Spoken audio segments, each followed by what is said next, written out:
الحمد لله وحده والصلاة والسلام على من لا نبي بعده فأعوذ بالله من الشيطان الرجيم بسم الله الرحمن الرحيم قال الله سبحانه وتعالى يا أيها الذين آمنوا كتب عليكم الصيام كما كتب على الذين من قبلكم لعلكم تتقون۔ رمضان سیریز کا 7واں درس ہے، اور آج کے درس میں انشاءاللہ رمضان کے روزوں کے حوالے سے مختلف احکام و مسائل بیان کیے جائیں گے۔ روزے کی فرضیت اور قضا اور فدیے کے مسائل، مریض، مسافر، خواتین کے مخصوص مسائل، اور روزے کے اندر کون کون سے کام جائز ہیں۔ تو یہ کچھ مسائل انشاءاللہ رمضان کے روزوں کے حوالے سے بیان کیے جائیں گے۔ عربی زبان میں روزے کو الصوم کہتے ہیں، صاد کے ساتھ صوم۔ اس کے لغوی معنی ہیں امساک، یعنی رک جانا۔ امساک کا مطلب ہے ٹھہر جانا، رک جانا۔ شریعت کے اصطلاح کے اندر یعنی روزے کا شرعی معنی یہ ہے کہ فجر سے لے کے مغرب تک کا جو وقت ہے، فجر کی اذان سے مغرب کی اذان تک کا جو وقت ہے، اس وقت میں روزے دار کھانے پینے سے، نفسانی خواہشات سے، اپنی شہوتوں سے اور گناہوں سے مکمل طور پہ رک جائے، اجتناب کرے، یہ روزہ ہے۔ ہمارے معاشرے میں عمومی طور پہ بس یہ سمجھا جاتا ہے کہ کھانے پینے سے رک گئے تو روزہ ہے۔ یہ روزہ ناقص ہوتا ہے اور مکمل اجر و ثواب حاصل نہیں ہو پاتا ہے، نہ روزے کا اصل مقصد حاصل ہوتا ہے۔ ہمیں روزے کی تعریف کو سمجھنا ضروری ہے کہ مکمل جو روزے کا وقت ہے فجر سے لے کے مغرب تک، فجر کی اذان سے مغرب کی اذان تک، کھانے پینے سے، نفسانی خواہشات سے، شہوات سے، یعنی اپنے اہل کے پاس جا کے نفسانی خواہشات پوری کرنا، اس سے، اور گناہوں سے مکمل طور پہ رک جانا، اجتناب کرنا، یہ روزہ ہے۔ لہٰذا ہمیں بات سمجھ میں آئی کہ روزے کے اندر ہمیں گناہوں سے رکنا یہ انتہائی ضروری ہے۔ گناہوں سے اپنے آپ کو بچانا اور کثرت سے نیکیاں کرنا یہ انتہائی ضروری ہے، اور اسی وجہ سے روزے کی جو ہے وہ اجر و ثواب جو ہے وہ زیادہ ہوتا ہے، اور روزے کی فریضت کا جو اصل مقصد ہے وہ حاصل ہوتا ہے۔ اللہ سبحانہ و تعالیٰ نے ارشاد فرمایا سورہ بقرہ آیت نمبر 183، یا ایھا الذین آمنو، اے ایمان والو، کتب علیکم الصیام، تمہارے اوپر روزے فرض کیے گئے ہیں۔ اس آیت کے اندر اللہ پاک نے روزے کی فریضت بیان کر دی ہے کہ اب تمہارے اوپر روزے فرض ہیں، فرضیت کا حکم آ چکا۔ کتب علیکم الصیام کما کتب علی الذین من قبلکم، جس طرح تم سے پچھلی امتوں کے اوپر بھی فرض تھے۔ روزہ ایک ایسی عبادت ہے جو ہر نبی اور اس کی امت کے اوپر فرض کی گئی ہے۔ کوئی امت روزے کی فرضیت سے خالی نہیں رہی۔ یہی اللہ پاک کا فرمان ہے کہ کما کتب علی الذین من قبلکم۔ امام قرطبی اپنی تفسیر کے اندر، جو تفسیر قرطبی بڑی مشہور معروف تفسیر ہے قرآن پاک کی، اس کے اندر لکھتے ہیں وقال مجاہد، امام مجاہد رحمہ اللہ جو سیدنا عبداللہ بن عباس رضی اللہ تعالیٰ عنہما ان کے شاگرد ہیں، وہ فرماتے ہیں کتب اللہ عز و جل صوم شہر رمضان علی کل امت، یعنی اللہ سبحانہ و تعالیٰ نے رمضان کا روزہ ہر امت کے اوپر فرض قرار دیا تھا۔ تو ہر امت کو رمضان کے روزے ان کا حکم فرض ہوا تھا، اور اللہ سبحانہ و تعالیٰ نے سابقہ تمام امتوں پہ جو روزہ فرض قرار دیا اس کی خبر جو ہمیں قرآن پاک میں اندر ارشاد فرمائی ہے۔ اس کی وجہ یہ ہے کہ ہماری نظروں میں رمضان کی اہمیت، اس کے روزوں کی فضیلت، اس کی قدر و منزلت، اس میں مزید اضافہ ہو جائے، مزید ہمیں شوق پیدا ہو، رغبت پیدا ہو، ہم ذوق و شوق سے رمضان کے روزے رکھیں اور رمضان میں اللہ تعالیٰ کی عبادت کریں، اور نیز یہ کہ روزہ آسان لگنے لگے، کیونکہ کوئی بھی مشکل چیز جب عمومیت اختیار کر جائے تو وہ آسان ہو جاتی ہے۔ یعنی اگر ہمیں پتہ چلے کہ یہ کام مشکل ہے لیکن سب لوگ کر رہے ہیں، اور ہمارے پہلے بھی یہ کام ہوتا ہوا آ رہا ہے، تو وہ مشکل کام بھی آسان ہو جاتا ہے۔ حالانکہ روزہ مشکل نہیں ہے، لیکن اللہ تعالیٰ کی ایک رحمت و شفقت کا پہلو ہے کہ ہمیں یہ خبر دی گئی کہ پچھلی امتیں بھی روزہ ان کے اوپر بھی فرض تھا۔ ہاں، ان کی کیفیت کے اندر اور احکامات کے اندر فرق تھا۔ روزوں کی کیفیت اور جو مختلف احکامات ہیں تو ان کی شریعت کے حساب سے ان میں کچھ فرق تھا۔ ہمارے پاس جو شرعی احکامات ہیں، ہم نے اس کے مطابق جو ہے نا اپنے روزوں کو مکمل کرنا ہے۔ تو اللہ پاک نے ارشاد فرمایا کہ کما کتب علی الذین من قبلکم، کہ تمہارے پر روزے فرض کیے گئے جس طرح پچھلی امتوں کے اوپر روزے فرض کیے گئے تھے، لعلکم تتقون، تاکہ تم تقوی حاصل کر لو، تاکہ تم پرہیزگاری حاصل کر لو، تم نیک بن جاؤ، تمہیں نیکی حاصل ہو جائے۔ یہ روزے کی فرضیت کا اصل مقصد ہے کہ انسان کو نیکی حاصل ہو جائے، وہ متقی بن جائے۔ تو یہ بات سمجھ میں آئی، یہ بات پتہ چلی کہ رمضان کا مہینہ یہ اللہ سبحانہ و تعالیٰ کی طرف سے ہمیں عطا ہوا ہے، یہ ایک ٹریننگ ہے، ایک تربیت کا نظام ہے، اور روزہ رکھنے کا جو اصل مقصد ہے وہ تقوی کا حصول ہے، اور یہ بطور ٹریننگ، بطور تربیت ہمیں یہ رمضان کا مہینہ دیا جاتا ہے، تاکہ ہم روزہ رکھ کر جب ہم جائز کاموں سے اپنے آپ کو روک دیتے ہیں اللہ کو راضی کرنے کے لیے، ایک مخصوص وقت تک، فجر سے مغرب تک کھانا پینا جائز ہے، لیکن روزہ رکھ کے ہم کھا پی نہیں سکتے۔ اسی طرح اپنی اہلیہ کے پاس جا کے نفسانی خواہشات کو پورا کرنا یہ جائز ہے، لیکن رمضان کے روزوں میں ہم نہیں کر سکتے۔ تو جب ہم حلال سے اپنے آپ کو روک لیتے ہیں اللہ کو راضی کرنے کے لیے، تو ہمیں تربیت ملتی ہے کہ تم نے اپنے رب کو راضی کرنے کے لیے جس طرح حلال سے رکے ہو، تو حرام سے بچنا تو یہ بقدر اولا ضروری ہے، اور یہ تمہاری تربیت ہو رہی ہے۔ تو یہ تربیت کا پہلو ہے کہ اللہ کو خوش کرنے کے لیے، عبادت کے لیے، تم نیکی حاصل کرنے کے لیے حلال سے رک گئے تو اب حرام سے بھی بچ سکتے ہو۔ تو رمضان کا پورا مہینہ ایک پریکٹس کے لیے ہے، ایک تربیت کے لیے ہے، ایک نظام ہے پورا ٹریننگ کا، کہ رمضان میں ٹریننگ کر کے اب اصل میدان میں اترو، اب شیطان سے تمہارا مقابلہ ہے، اپنے نفس سے مقابلہ ہے، اپنے نفس کے اوپر قابو پاؤ، شیطان کو جو ہے اس کی باتوں میں نہ آؤ، اس کی گمراہیوں سے دور ہو جاؤ، اور اللہ تعالیٰ کی عبادت کرو، تو تمہیں نیکی اور تقوی حاصل ہو جائے۔ یہ رمضان کے روزے کا اصل مقصد ہے۔ امام بخاری رحمہ اللہ حدیث بیان فرماتے ہیں، ان عبداللہ بن عمر رضی اللہ تعالیٰ عنہما قال رسول اللہ صلی اللہ علیہ وسلم، بنی الاسلام علی خمس، شہادت اللہ الہ الا اللہ و ان محمد رسول اللہ و اقام الصلاۃ و ایتاء الزکاۃ والحج و صوم رمضان۔ بخاری شریف کی حدیث ہے، اس حدیث کے اندر بھی اسلام کے 5 بنیادی ارکان کا تذکرہ ہوا، اسلام کے 5 بنیادی ارکان بتائے گئے۔ سرتاج رسول صلی اللہ علیہ وسلم ارشاد فرماتے ہیں کہ اسلام کی بنیاد 5 چیزوں کے اوپر ہے۔ کلمہ شہادت یعنی توحید و رسالت کی گواہی دینا، اشہد ان لا الہ الا اللہ و ان محمد رسول اللہ صلی اللہ علیہ وسلم، اور اس گواہی کے بعد نماز قائم کرنا، زکوٰۃ ادا کرنا، اور حج اور رمضان کے روزے۔ تو رمضان کے روزے یہ ہمارے اوپر فرض کیے گئے، قرآن سے بھی اس کی فرضیت ثابت ہو گئی اور سنت سے بھی، احادیث سے بھی۔ یہ روزے کب فرض ہوئے؟ روزے فرض ہوئے ہیں 2 شعبان 2 ہجری، ہجرت کے دوسرے سال شعبان کا مہینہ تھا، 2 تاریخ تھی، اور پیر کا دن سن 2 ہجری کے اندر 2 شعبان پیر والے دن روزہ فرض ہوا ہے۔ نبی علیہ الصلوۃ والسلام کی بعثت کا، آپ کی نبوت کا یہ 15واں سال تھا، یہ 15واں سال تھا۔ اب یہ روزے کی جو عبادت ہے، یہ اس کا حکم اتنا بعد میں کیوں آیا؟ اس کا حکم اتنا بعد میں کیوں آیا؟ تو اس کی حکمت جو ہے علماء یہ بیان کرتے ہیں کہ چونکہ کھانا پینا اور نفسانی خواہشات سے رک جانا لوگوں کے لیے ایک مشکل اور تکلیف دہ امر ہے،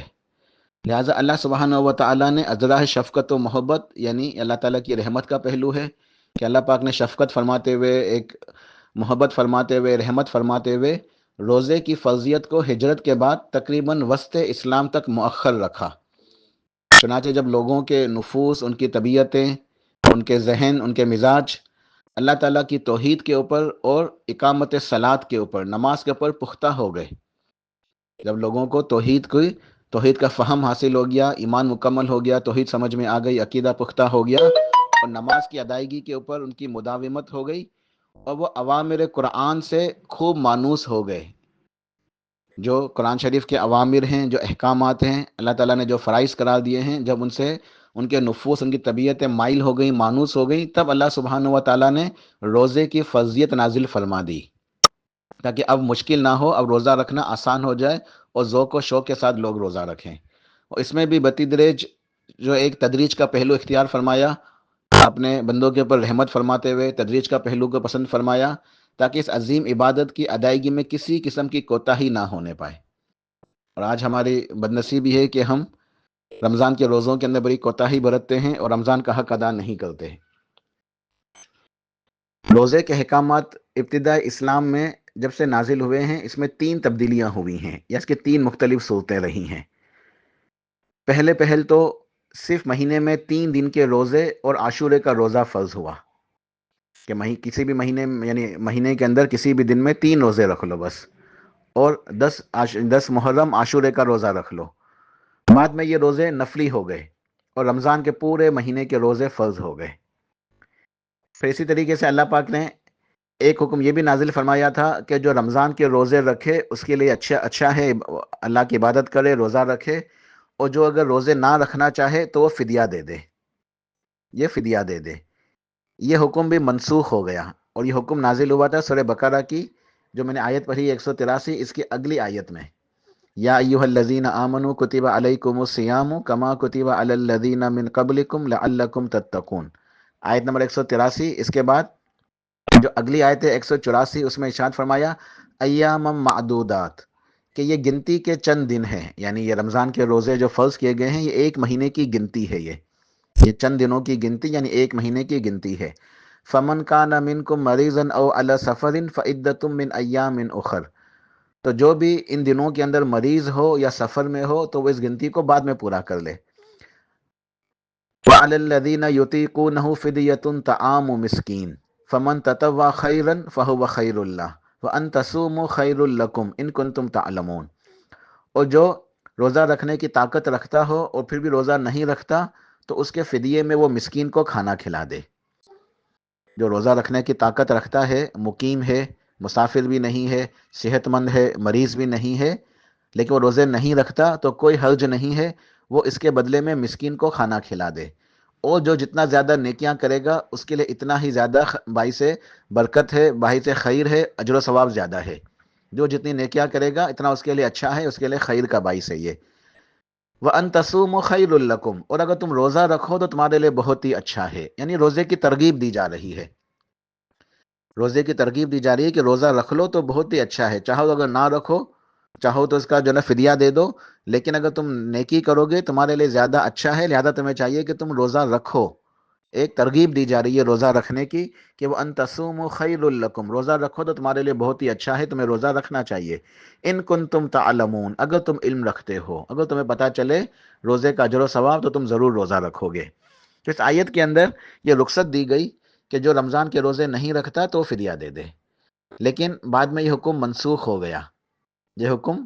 منسوخ ہو گیا، اب یہ حکم نہیں ہے، اب رمضان کے روزے لازم رکھنے ہیں، اب یہ چوائس ختم ہو گئی کہ جو نہ رکھے تو وہ فدیہ دے دے، نہیں، اب ایسا نہیں ہے، اب لازم روزہ رکھنا ہے، اور روزے رکھنے کا امر لازم جو ہے وہ فرض قرار دے دیا گیا۔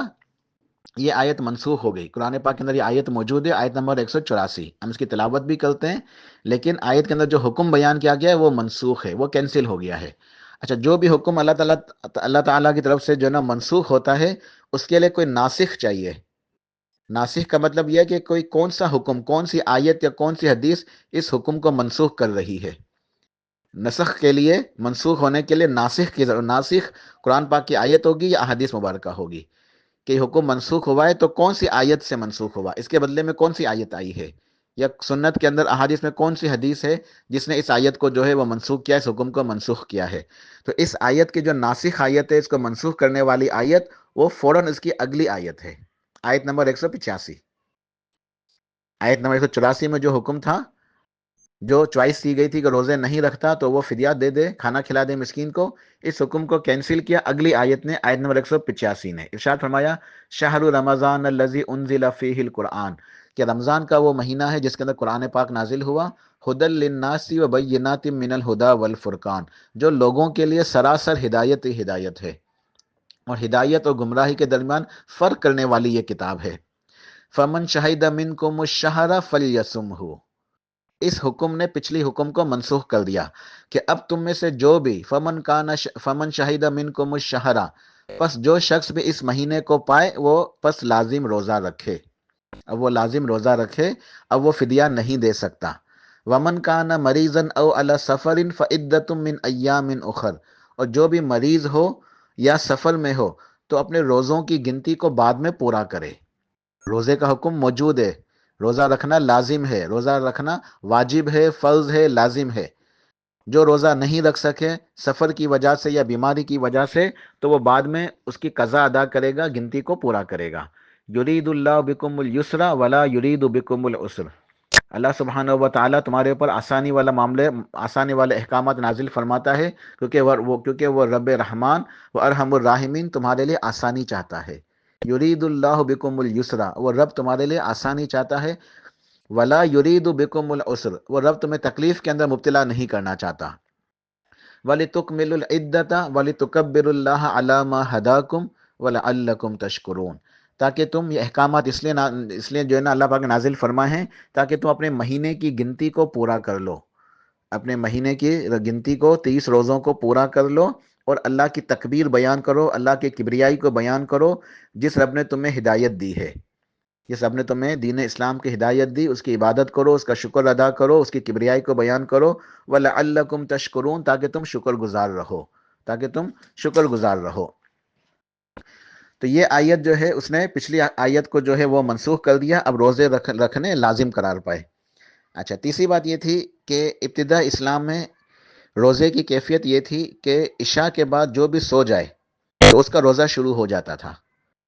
جو شخص بھی عشاء کی نماز کے بعد سو جائے گا اس کا روزہ شروع ہو جائے گا، اب وہ کھا پی نہیں سکتا۔ بعد میں اللہ پاک نے اس میں بھی آسانی نازل فرمائی، اللہ کی رحمت نازل ہوئی کہ یہ حکم بھی جو ہے منسوخ ہو گیا، اور صحیح حدیث سے پتہ چلا کہ فجر تک کھانے پینے کی اجازت مل گئی۔ قرآن پاک کی آیت سے بھی ثابت ہے، سورہ بقرہ کے اندر یہ آیت موجود ہے، اور اسی طریقے سے سنت سے بھی یہ آیت ثابت ہو گئی، حکم مل گیا کہ اب جو ہے وہ فجر تک کھانے پینے کی اور اپنے خواہشات کو پورا کرنے کی اجازت ہے۔ یعنی فجر سے مغرب تک روزہ ہے، کھانے پینے سے اور نفسانی خواہشات سے رک جانا ہے، اور مغرب سے لے کے فجر تک رخصت ہے، پورا وقت موجود ہے، پوری رات موجود ہے، کھاؤ پیو اور اپنے خواہشات کو پورا کر سکتے ہو، اللہ کی عبادت بھی کرو، آرام بھی کرو، اب پھر فجر سے اگلا روزہ رکھ لو۔ تو پہلے حکم یہ تھا کہ عشاء کی نماز کے بعد روزہ شروع ہو جاتا تھا، لیکن بعد میں حکم منسوخ ہو گیا، اب روزہ شروع ہوتا ہے فجر سے لے کے مغرب تک۔ مختلف حالات اور مختلف اعتبار سے رمضان میں لوگوں کی کیا کیا قسمیں ہیں، کس کس طریقے سے احکامات ہیں، کیا کیا ان کے لیے جو نا وہ ہدایات ہیں، انشاءاللہ اس کا کچھ جو نا بیان مختصر سا۔ سب سے پہلی بات کہ روزہ ہر عاقل بالغ صحت مند مقیم مسلمان کے اوپر فرض ہے۔ یہ روزے کا پہلا حکم ہے کہ روزہ ہر شخص کے اوپر جو عاقل ہے، مجنون نہیں ہے، کیونکہ جو مجنون ہے، دیوانہ ہے، جنون میں ہے، یعنی اس کا اگر ذہنی توازن صحیح نہیں ہے، پاگل ہے، تو وہ مرفوع القلم ہے، جو صحیح حدیث سے ثابت ہے کہ مجنون شخص کے اوپر قلم اٹھا لیا گیا ہے، اب اس کے احکامات لکھے، یعنی اس کے اب اعمال لکھے نہیں جاتے، مرفوع القلم ہے۔ تو روزہ فرض ہے کس کے اوپر؟ عاقل کے اوپر، عقل والے کے اوپر، بالغ کے اوپر، جو بلوغت کے بعد روزے فرض ہیں، بچوں کے اوپر فرض نہیں ہیں، لیکن بچوں کو روزہ رکھوانا چاہیے تاکہ ان کی عادت ہو جائے، اور صحابہ کرام نے چھوٹے بچوں کو بھی روزے رکھواتے تھے، اور جب وہ بھوک سے رونے لگتے تو انہیں بہلانے کے لیے کھلونے دیا کرتے تھے۔ تو صحابہ کرام کا تو دیکھیں نیکی و تقوی کا یہ عالم تھا کہ اپنے چھوٹے بچوں کو بھی عادت کراتے تھے روزے رکھوانے کی، اور اہل علم کہتے ہیں کہ بچوں کو بچپن سے ہی روزے رکھوانے کی عادت کرنی چاہیے، اور اگر انہیں کبھی مشکل لگے، روزہ رکھ لیا ہے انہوں نے، تو پھر انہیں کچھ کھانے پینے کو دے دینا چاہیے، لیکن سمجھانا چاہیے کہ ٹھیک ہے بیٹا آج آپ کا روزہ نہیں ہو سکا، کل پھر ٹرائی کرنا، یعنی بچوں کو تربیت دینی چاہیے۔ تو بچپن سے ہی روزے رکھوانے کی مشق کرانی چاہیے، پریکٹس کرانی چاہیے۔ بہرحال فرض جو ہے وہ بالغ کے اوپر ہے، صحت مند ہو، مقیم ہو، اور مسلمان، یعنی جس کے پاس اسلام نہیں ہے تو اس کے اوپر روزہ بھی نہیں ہے۔ تو روزہ کس کے اوپر فرض ہے؟ ایمان والے کے اوپر، یا ایھا الذین آمنوا کتب علیکم الصیام۔ تو روزہ فرض ہے ہر عاقل کے اوپر، بالغ صحت مند مقیم مسلمان کے اوپر روزہ فرض ہے۔ اب جو شخص مریض ہے تو مریض کیا کرے گا؟ مریض کے لیے دو احکامات ہیں۔ پہلا حکم ہے اس مریض کا جس کا مرض وہ عارضی ہے، اس کا مرض عارضی ہے یعنی ٹیمپرری ہے۔ مثال کے طور پہ رمضان شروع ہوا، کوئی شخص بیمار ہے، بیمار ہو گیا، اب وہ شخص کیا کرے گا؟ اب وہ روزے نہیں رکھ سکتا، اگر اس کے پاس طاقت نہیں ہے، کمزوری ہے، تکلیف ہے، ڈاکٹر نے کہا ہے کہ روزے نہ رکھو، تمہیں دوائی کھانی ہے، تو پھر وہ روزے نہ رکھے، لیکن جتنے اس کے روزے چھوٹیں گے اس کی گنتی کو یاد رکھے گا، کسی ڈائری کے اندر نوٹ کر کے رکھے گا، اور رمضان کے بعد ان روزوں کو مکمل کرے گا، اس کی قضا دے گا، اپنی گنتی کو پورا کرے گا، جتنے روزے چھوٹے ہیں وہ روزے اس کو پورا کرنے ضروری ہیں۔ مریض ایسا مریض جس کا مرض جو ہے وہ عارضی ہے، مستقل نہیں ہے، ہمیشہ کے لیے وہ بیمار نہیں ہے، ایک وقتی بیماری ہے، کوئی انفیکشن ہو گیا، بخار ہو گیا، کوئی وجہ ہو گئی، کوئی بیمار ہے، روزے نہیں رکھ پاتا، تکلیف ہے، تو روزے نہیں رکھے گا، لیکن یہ روزے بعد میں اس نے پورا کرنے ہیں، وہ فدیہ نہیں دے سکتا۔ اکثر لوگ یہ سوال کرتے ہیں کہ ہمارے روزے چھوٹ گئے بیماری کی وجہ سے، اب وہ اگلا رمضان آ گیا تو کیا ہم اس کا فدیہ دے دیں؟ نہیں، فدیہ نہیں دے سکتے، وہ روزے ہی پورے کرنے ہیں، یہ روزے ہی پورے کرنے ہیں۔ اب دوسرا حکم یہ ہے اس مریض کا جو دائمی مریض ہے، جو پرمیننٹ مریض ہے۔ ایک ہے مستقل نہیں ہے، اس کی عارضی بیماری ہے، وقتی بیماری ہے۔ ایک ایسی بیماری ہے جو مستقل ہے، دائمی ہے، جو ہمیشہ بیمار ہے۔ ہوتے ہیں کچھ ایسے امراض جو ہمیشہ کے لیے ہوتے ہیں۔ کوئی ایسا شوگر کا مریض ہے جس کا مرض اتنا بگڑا ہوا ہے، اتنا کمپلیکیٹڈ کیس ہے کہ ڈاکٹر خود منع کرتے ہیں کہ تم روزے نہیں رکھ سکتے، طبیعت خراب ہو جائے گی، بیمار ہو جاؤ گے، شوگر شوٹ ہو جائے گی، زندگی کو خطرہ ہو جائے گا۔ تو ایسے لوگوں کے لیے جو دائمی مریض ہوں، ڈاکٹر منع کر دیں، ان کے لیے روزہ رکھنا منع ہے، روزہ نہیں رکھیں گے وہ۔ اور کوئی جذبات میں آگے روزہ رکھتا ہے تو وہ عقل مندی نہیں کر رہا، بلکہ اپنے اوپر ظلم کر رہا ہے، وہ گناہ کا ارتکاب کر رہا ہے۔ ایسا مرض جس کے اندر اس کو اگر تکلیف ہو، بیماری میں اگر شدت پیدا ہو جائے، اس کی جان کو خطرہ ہو جائے، تو وہ نیکی نہیں کر رہا بلکہ وہ گناہ ہے، جائز نہیں ہے اس کے لیے۔ تو یہ حکم ہے اس شخص کے لیے جس کی بیماری مستقل ہے یا دائمی مریض ہے، وہ فدیہ ادا کرے گا، وہ روزے کا فدیہ دے گا۔ اور روزے کا فدیہ کیا ہے کہ وہ مسکین کو کھانا کھلا دے گا ہر روزے کے بدلے۔ جتنے روزے اس کے ہیں، 30 پورا مہینہ ہے تو وہ 30 روزوں کا یا 29 روزوں کا حساب لگا کے وہ مسکین کو کھانا کھلا دے گا۔ اس مہینے میں اگر 29 روزے ہوئے ہیں، چاند نظر آ گیا تھا، تو 29 دنوں کے حساب سے اگر روزہ پورے ہوئے 30، تو 30 دنوں کے جو ہے نا وہ مسکین کو کھانا کھلائے گا۔ کھانا وہی کھلانا ہے جو نارمل خود کھانا کھاتا ہے۔ اگر اللہ پاک نے توفیق دی ہے تو ایک روزے کے بدلے ایک مسکین کو 2 وقت کا کھانا کھلا دے، سحری افطار 2 وقت کا کھانا کھلا دے۔ اگر توفیق نہیں تو کوئی حرج نہیں، ایک وقت کا بھی کھلا دے، انشاءاللہ فدیہ ادا ہو جائے گا۔ ایک سوال اور پوچھا جاتا ہے، کیا مسکین کو کھانا کس طرح کھلانا ہے؟ پکا کے کھلانا ہے؟ پکا کے بھی کھلا سکتے ہیں، چاہے تو اس کو کھانے کے راشن دے دیں، چاہے تو اس کو نقد پیسے بھی دیے جا سکتے ہیں، تینوں صورتیں جائز ہیں۔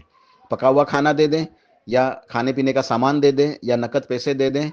تو ایک روزے کے بدلے ایک مسکین کو کھانا کھلانا ہے، 2 وقت کا کھلا دیں تو افضل ہے۔ اگر طاقت نہیں ہے، استطاعت نہیں ہے، تو ایک وقت کا ہی کھلا دیں، فدیہ ادا ہو جائے گا انشاءاللہ۔ اب وہ شخص جو ضعیف العمر ہے، بڑھاپے کی حالت ہے، طاقت ختم ہو گئی ہے،